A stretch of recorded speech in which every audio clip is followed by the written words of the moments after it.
update muna tayo sa lagay na ating panahon ngayong araw ng Tuesday, August 13, 2024. Sa kasalukuyan ay may minomonitor pa nga rin tayong bagyo sa labas ng ating Philippine Area of Responsibility. Ito ay nasa may tropical storm category na may international name na Ampil. Ito ay nasa may layong 1,785 kilometers east-northeast ng extreme northern Luzon. Yung location ay kaninang alas 3 ng hapon. Etong bagyong ito ay wala namang direktang epekto sa kahit na anong parte na ating bansa at patuloy nga itong papalayo ng landmass ng ating bansa. Samantalang southwest monsoon naman o habagat, patuloy yung epekto sa may kanlurang bahagi or sa may Luzon area mismo. So asahan natin magiging maulan dahil sa habagat dito sa may Ilocos region, sa may Batanes at Babuyan Islands. Kaya yung ating mga kababayan na inuulan ng mga nakaraang araw pa ay pinag-iingat nga natin sa banta ng mga pagbaha o pagguho ng lupa. Para naman sa lagay ng panahon sa Metro Manila at sa nalalabing bahagi ng ating bansa, asahan natin partly cloudy to cloudy skies pa rin. May mga tsansa tayo ng mga localized thunderstorms.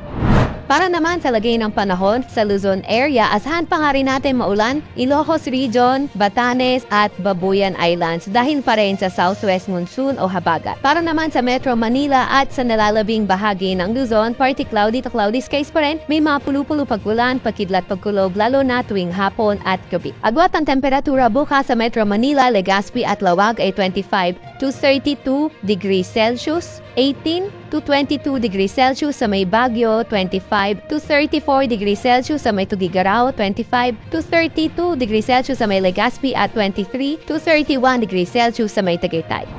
For tomorrow, Visayas at Mindanao area, patuloy pa nga rin yung partly cloudy to cloudy skies condition at may mga tsansa na mga localized thunderstorms lalo na tuwing hapon at gabi. Agwat naman ang temperatura bukas sa Puerto Princesa ay 24 to 33 degrees Celsius at 25 to 33 degrees Celsius sa may Kalayaan Island. Agwat naman ang temperatura sa may Iloilo ay 25 to 32 degrees Celsius, 26 to 33 degrees Celsius sa may Cebu at 26 to 32 degrees Celsius sa may Tacloban, 25 to 33 degrees Celsius sa may Cagayan de Oro at Davao, at sa may Zamboanga naman ay 24 to 34 degrees Celsius. Wala pa rin tayong nakataas na gale warning sa kahit na anong baybayin ng ating bansa.